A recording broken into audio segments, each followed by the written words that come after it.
To discuss a issue that is very important, that issue is police brutality.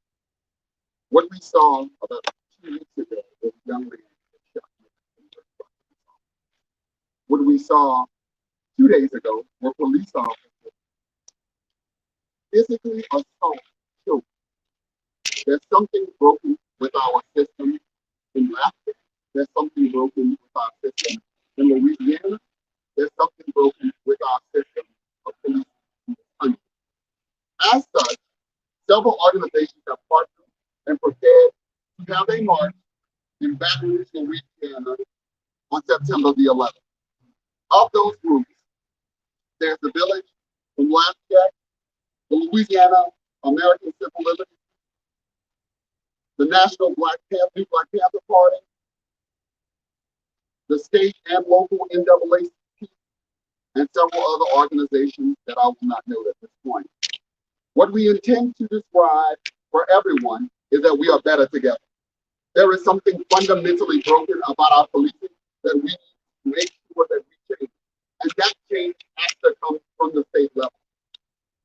We will no longer allow police officers to brutalize men and women of color without criminal charges being filed and under the guise of qualified. We deserve better. The people of this city, of this state, of this country deserve better. I will now turn it over to the attorney for both of the families that are impacted in this tragedy, Mr. Ryan. Good morning, thank all of you for coming out. Jamal was correct. About 2.5 weeks ago, we had the tragedy, as the mayor described it now, with Trey Patel. Almost 2 weeks today after Trey, there was no incident involving 2 teenage twins who were assaulted and brutalized at a bowling alley on Saturday night. There's no need for me to get into the details of what happened in both cases.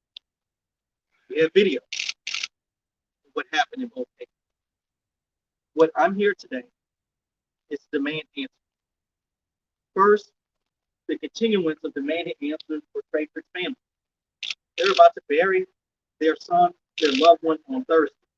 And other than the autopsy that we obtained, there is no new information regarding that. The mayor's office made commitments to try to at least allow the family to view the body cam footage, the 911 calls, and the projected evidence that would not change by release. That is not happening as of this day. We're hopeful after the meeting that we had on Friday that he will be convicted in the name of transparency, and that will be achieved so that the family can have some semblance of closure come Thursday. Fast forward to what happened Saturday. If the state police is not taking this investigation on in regards to what happened to the Celatine, and all evidence is in the custody of the Lafayette Police Department, we're asking the interim chief to release that information. We want the 911 call in which one of the boys allegedly fit the description of someone committing a crime. What was that description? What was he actually doing? Was that call actually made? Those are questions the community has. Answer that question. Number 2, everyone has body cam. Everyone out there, the Lafayette police officers have body cam footage. We want the body cam footage of all of the officers released to see what led up to a seemingly avoidable confrontation. Absolutely avoidable. These are children. We're not talking adults. These are children. And we've obtained information for us to believe that this may not have been an isolated incident. If the evidence is still in the custody of the Lafayette Police Department, then we're demanding that evidence be released immediately so that his family can get answers and that this community can get answers. With that, we'll pass it on to Eugene Collins. How y'all doing today? I'm Eugene Collins, the president of the Baton Rouge branch of the NAACP. I'm here today in a capacity representing the statewide branch. And we are very disappointed in the way that Mayor deal with this situation. The lack of transparency in this has made position nothing less than false. We know for a fact right now that this company with the we don't even know the identity of who or what officer shot him that night. And that is atrocious. So as a result, this Friday, on September 11th, in Baton Rouge, Louisiana, we're just going to start naming what officers we think did. We want transparency, and we demand that level of transparency now. This family deserves that level of transparency. This city, this mayor's office has not done enough to provide transparency on this situation. If we're wrong, drop the video and prove it to us. It's just that simple. If Mayor Guillory continue to do the things that he's done, shows that not only is he removing businesses from the north side, that he just don't want black people to be in it. And that's something that we will not stand. Thank So it's in the information.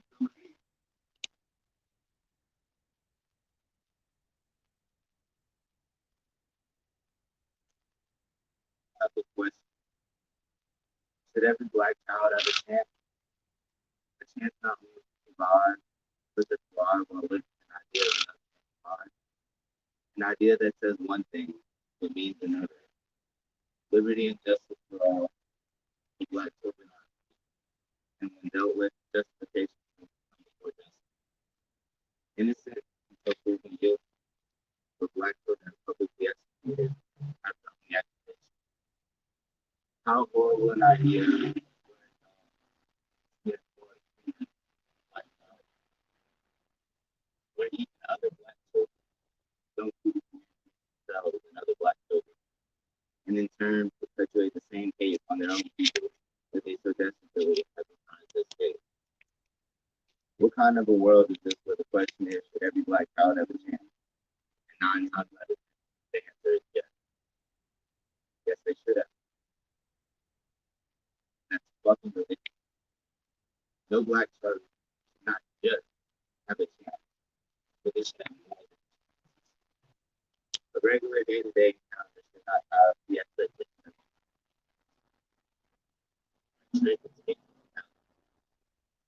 content of characters and judged by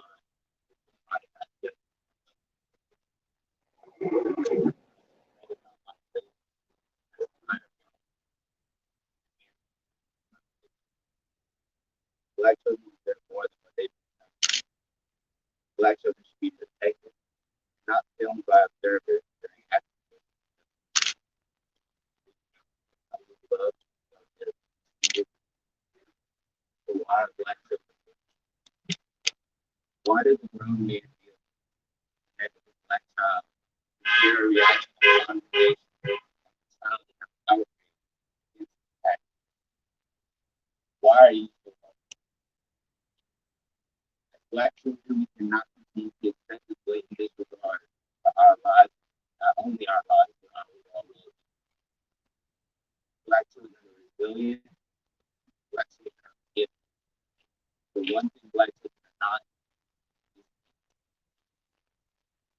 is built at black children. So until we feel like we are treated the same as our counterparts, we will stick on the foundation. Each demands justice, but without one, the other can exist.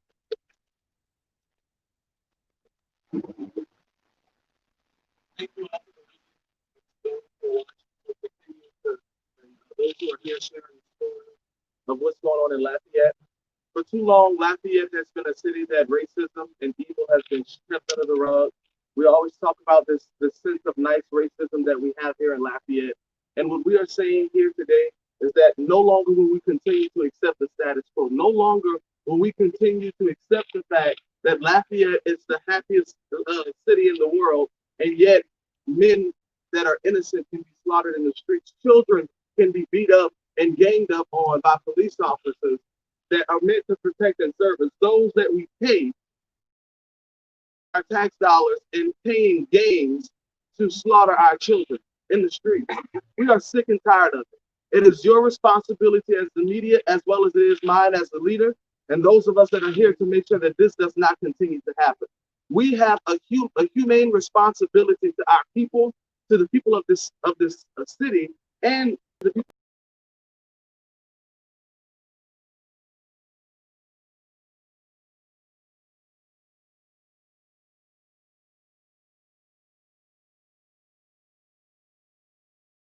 must continue to fight.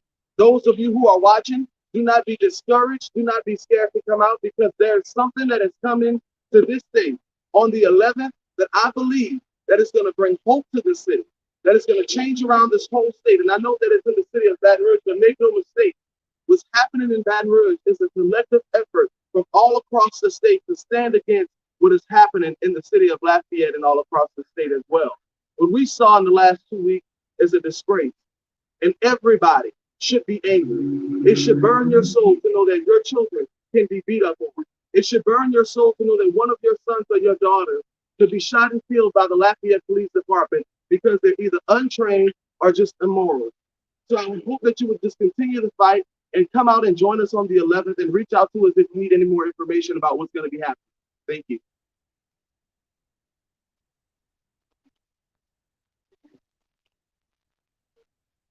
My sister, my godchildren, my children. It does not take blood to be family. It takes love and compassion to be family. And we protect our family. Something that I can't say that Lafayette City Police Department knows how to do. Your interim chief of police has been told several times over the last few months, as we're fighting to keep our rec centers open, about what has been going on in QT, Quiet Town, and how the police have been treating, especially this family, for months now. They have been told how their police officers are reacting to this neighborhood, to our predominantly Black lower income area of town.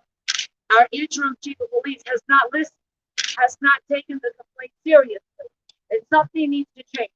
We need to become united in our community, because your son or your daughter could be next. So stand in unity. These are children, not young adults, and definitely not individuals. They are children. So let's come together before your kid gets beaten in the head or tased or shot in the back 10 times. All right, folks, thank you so much. I think what you've heard from everybody today is this isn't a us versus them issue. This is a right versus wrong. And the wrong thing has consistently happened in the police department last at the mayor president's office. We're now going to open it up for questions from the media. You say your twins are 2 points of all. What's the ages and where 16. they're from? 16. They're here right now. They're 16 years old. So the videos that we took video of not one child getting hit, two.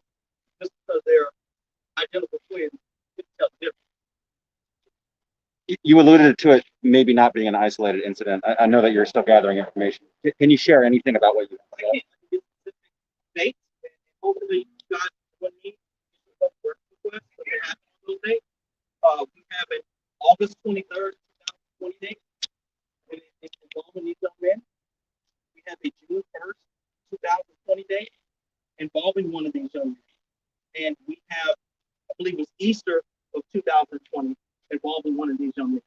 One of the incidents, I obtained video after I was detained last night of one of the twins, the aftermath after being detained by a police officer and being left on the ground. It was horrific. And this is separate from what happened on this past Saturday. So there's a pattern of behavior. And what I've learned from talking with them and the family, that is the mode of operandum always seems to be, quote unquote, fits the description that allows this practice to exist. So what I want to find out is, we know that this was a fit description call on Saturday. If this was a fit description call on the 23rd, if it was the same thing on the 1st, it was the same thing on Easter. And to get to try to put this call together. Is there any commonality from who is making the call? That I don't know, and that's what we're going to immediately issue a public request, because most of these things do not amount into criminal charges. It's not as if we can get, and that's another crazy thing, that most of the stuff do not amount to arrest or criminal charges. So we're limited as far as asking for discovery in the criminal case for some of this, but we're going to ask for public request waiver time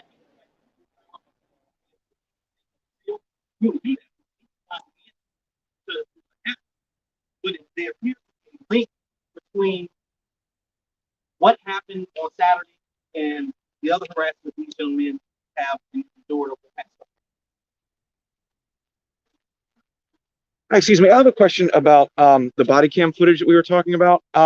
Has Mayor President Josh Gilliard actually set a timeline with when he will be able to share that with the family? And has Josh already seen it, or will he be seeing it before the family? He has not seen it. Based on our conversation on Friday, I asked him up and down, had you seen that footage? He said he had not. And that's when I asked the mayor to retract the statement regarding classified Trayford as a knife-wielding person that was dangerous. But you cannot make that statement if you're not seeing any of the evidence. You're just getting that from someone else, a third party, in which he agreed that in fact he had not seen that footage and that statement may or may not have been accurate, but he had not seen it. I know that the mayor cannot force anyone at this point to show that footage to the family. What we're hoping, though, again, there's a formula that I've talked about over and over. PPF, we need our politicians, we need our leaders to put pressure on those who have it to be able to release it into the name of transparency. So we're hoping after the meeting with the mayor on Friday that he uses this political power to try to influence those who have this footage to it at the very least. I think the community needs to see it. But more importantly than the community, the family needs to have closure. And if we can arrange for an in-private meeting to where this footage is released, we will be open to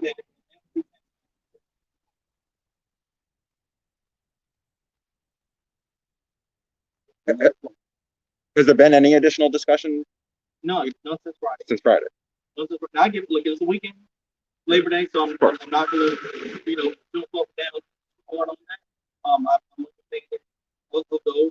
I can be and we will, I believe the community has been far too long has gone without transparency.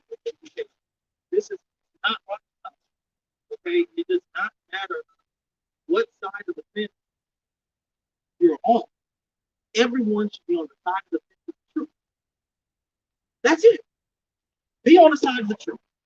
And let the truth come out. I heard Michelle Pellerin talk on the radio this week. It says, good or bad, however it comes out, I just want to know what happened. And I think good or bad, the community of Lafayette needs to know what happened when that people. In addition to that, we need to know what's going on with these boys. They're boys. They're not threats. They are children.